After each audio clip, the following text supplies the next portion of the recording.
Hey yo guys, what's good? Troublemaker here, Insanity Family, and I'm here to bring you WWE Hell in a Cell predictions up in this piece. Alright? So check this out. The event is later today, 8 o'clock at night, going down live on pay-per-view. I'm going to go through a list of matches and tell you who I think is going to win this, that, and the other thing. So what I can see here is that on the list, there's a Divas Championship match. AJ Lee versus Brie Bella. I totally think AJ Lee is keeping the belts. Like she's good for marketing. She's got, that appeal to, large crowds, good for selling merchandise and stuff like that.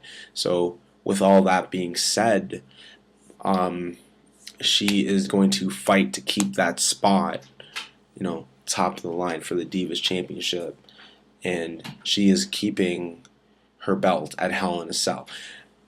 Plus she, brings that darker type of personality in. So you're going to have the person that's a little more Halloween related have a more, time of the month feel advantage, feel right at home. The event's called Hell in a Cell. It's closer to Halloween. She is winning. She's keeping her title. You know what I mean? Sorry, Brie Bella, but you're up against an unstoppable evil force at this point in time. The next match on the card is the WWE Tag Team Championship. Cody, Rhodes, and Goldust versus Roman Reigns and Seth Rollins versus the Usos in a triple threat tag team match. I personally think what's going to happen, Cody, Rhodes, and Goldust are going to retain. This match can go either way. It's going to be one of those extremely entertaining matches because you don't really have tag team matches consist of three teams, on a regular card. I can't recall the last time I've seen a match where had more than two tag teams in it. But a memorable moment in a case like that would be WWE I believe Armageddon back a few years ago. And it was more or less, it was supposed to be, I think, two teams facing each other, but it became like a 4-team thing, and the Hardy Boys were in it, and two other stables were in it as well, and I believe Johnny Nitro or John Morrison, one of the two, broke their nose that night. The point that I'm trying to make is tag team matches that have more people involved are just way more level of intensity and entertaining. Okay, so Cody, Rhodes, and Goldust is my pick. The next that's popping off is CM Punk versus Ryback and Paul Heyman in a handicap Hell in a Cell match. Now, this is good and bad. It can go, if or R, like this and that for Punk. I personally think that, CM Punk, he has the opportunity of winning because he can definitely take out Ryback, no problem. Ryback's like a big dummy, you know what I mean? But putting yourself in a situation where it's 2-on-1 and the rules are pretty much, how do you say? The cards are basically stacked against them. I would just personally think that he's going to have, this is a match to really look out for because Paul Heyman's an evil guy, and if he gets his hand on a weapon or something, which he should not, if he's smart, he should not hesitate to try. He'll definitely go after Punk with that. With that being said, Punk can really get injured in this match because Ryback, again, he's a big dummy, but he's a big guy. He's really strong. He's got the muscles and all that going for him. I personally think that, Punk has to be careful. He's strong, but he's not as big as Ryback, as you can see. So my advice is just Punk has to be really careful. You know what I mean?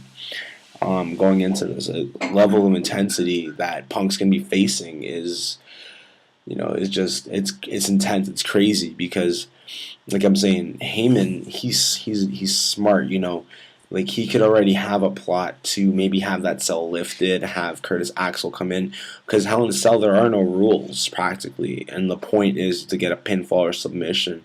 Whether I think it could be outside the cell or in the cell. So it's a pretty heavy deck against Punk, but Punk also he has his quick ability to fly around the whole place. With his quickness, so he can pull like a Spider-Man per se, and just pretty much get the whole ordeal that is facing him solved really fast. Yeah, you know what? My pick for that, honestly, like I'm picking Punk, but it's gonna be like a hard thing to overcome because don't like even though Paul Heyman is a pussy, do not count him out. The next match is World Heavyweight Championship Alberto Del Rio versus John Cena. My boy John Cena, I'm picking Cena to go all the way. He's coming back. He's Superman. He gives kids a reason to believe and hope and prove that strong will and perseverance and keep pushing yourself to the limit and never giving up, never quitting is a big payoff in the end. And Alberto, your reign is done. Cena's back. Dr. Thugonomics is in the house. Chain Gang is the clique. We're taking over. Cena's winning this match. He's coming back and he is slaughtering Alberto Del Rio. Too bad it's not a Hell in a Cell match. I kind of wish it was. That would have been dope as hell. I just think, Del Rio, I don't like him, but the man knows how to put up a good fight. So Cena will have a good challenge in front of him. It's not like just facing someone that he can knock out in 5 minutes, right? Del Rio, he's a good competitor himself, so give him some credit, but I'm not a fan of his. I'm a John Cena fan all the way, and I just think that Cena, again, is coming back and he's taking it. People think he's coming back from his injury a little too early. Who knows? He probably is, but he knows what's good for him, so he's going to be coming back and pulling it off and winning, because you know what? I don't think Cena gets ring rust. He comes back in and he adapts really fast, and he said he's coming back bigger and better and stronger, so maybe he has a few new moves in his moveset. He's just gonna fucking like superplex and suplex and I don't know what else, scoop slam, maybe put the man through a table or something. We'll figure it out, but it's gonna be dope. Let's see. The next match is Los Matadores. I can't say their name right. I'm sorry. Versus the Real Americans. And honestly, this is where I'm coming in. I'm saying the Real Americans, Jack Swagger and Antonio Cesaro. They're gonna take it, because honestly, Los Matadores or whatever their name is, they're entertaining. They're cool. I don't see them becoming a big legendary team, though. Jack Swagger and Antonio Cesaro, on the other hand, they're young, talented. They've been in the game a little longer as far as being in WWE and on the cards and stuff. And I personally just think that they're gonna smoke these guys. It's gonna be a sick rivalry. You know what I mean? Like, even if Los Matadors does win, we get to hear more of Zeb Coulter's scripts and more, his lifelong goal of eradicating the non-real Americans. I like that. I like hearing his spiel and stuff like that. Like, I am a Real Americans fan because they are funny to listen to. The people, they're entertaining. They're catchy, and I've always liked Antonio Cesaro. Seriously, like on one of his first pay-per-views when he does the bang. I swear to you, he was doing it really funny. He was like, ha, ha, ha. And it was freaking, what do you call it? It was like Extreme Rules or something. And the way he did it was just so funny. But, yeah, it's always been an entertaining bunch. And I just, I think it's gonna be a strong rivalry there, you know. And if the Real Americans win, I'm telling you, man, like Hey, can you guys close that door, please?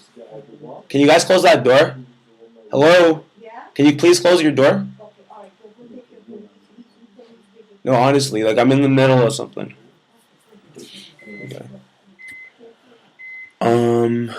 Okay. So yeah, they've just been like if they win, they're going to have, you know, precise you know, egos. Like they're gonna blow up, you know. So it's Hell in a Cell. You know, Hell's a bad place. Maybe, you know, the self-proclaimed bad guys are gonna win. I want them to win. You know, I want them to climb the ladder. I want them to take the titles. It's gonna suck if they take the titles off of Goldust and Cody. You know, because that's a heartfelt team. You know, brothers doing it up. But I want the Real Americans to push the envelope, catch for that media attention. You know, oh my gosh, the craziest things that are happening in WWE, you know, could happen at Hell in a Cell. Friggin' Randy Orton versus Daniel Bryan, WWE Championship Hell in a Cell match. Shawn Michaels special guest referee. That's the last match. I sincerely think that Randy Orton is, you know, I think he's going to win. I think Daniel Bryan is not winning the belt. He might not win the belt until maybe, let's figure this out, maybe the Royal Rumble. Because look at it like this. Orton wins the belt, and then Daniel Bryan's going to, you know, he's going to come back and demand, or he's going to come back and just, you know, basically fight his way back into the titles scenario. At that point, you know, Triple H and Stephanie, they might be like, well, you know, Daniel, you lost, so you're gonna actually have to maybe prove to us that you can win this. And they might make a stipulation at Survivor Series where maybe Bryan is gonna have a team and maybe Orton's gonna have a team, and you know, if Bryan wins, if his team wins, he might get a title shot at whatever the pay-per-view is after Survivor Series. You know what I mean? So, like, I think that's gonna build up to that, and then you know, Bryan might win the belt and the December pay-per-view, just to, you know, you have a new champion going into the new year, and then that continues the Orton Bryan rivalry into the Royal Rumble, and then if Bryan wins retains the title, if he is champion at that point, he solidifies himself as knocking off the face of the WWE, Orton. And for your new year, you know, it might be living in the era of yes, Daniel Bryan. You know, so that is my prediction video. It went on quite long. Sorry for the disturbance in the background. I did not control that for some time, but yeah, thank you all for watching, and I honestly hope y'all enjoyed WWE Hell in a Cell 2013 October. Since they have the rights to, you know, the old WCW and ECW stuff, I kind of hope that one day they might bring back Halloween Havoc, you know, because that'd be a unique concept, you know, instead of seeing Hell in a Cell. But prior to that, I believe it was No Mercy that ran through October. Yeah, so that's my gist of it, and you guys enjoy the pay-per-view. I won't be able to see the pay-per-view, unfortunately, but you guys enjoy it, and we'll talk again. Hopefully I see Survivor Series, though. Alright, peace out. Those are my predictions, and much clown love. Whoop whoop. # join the family.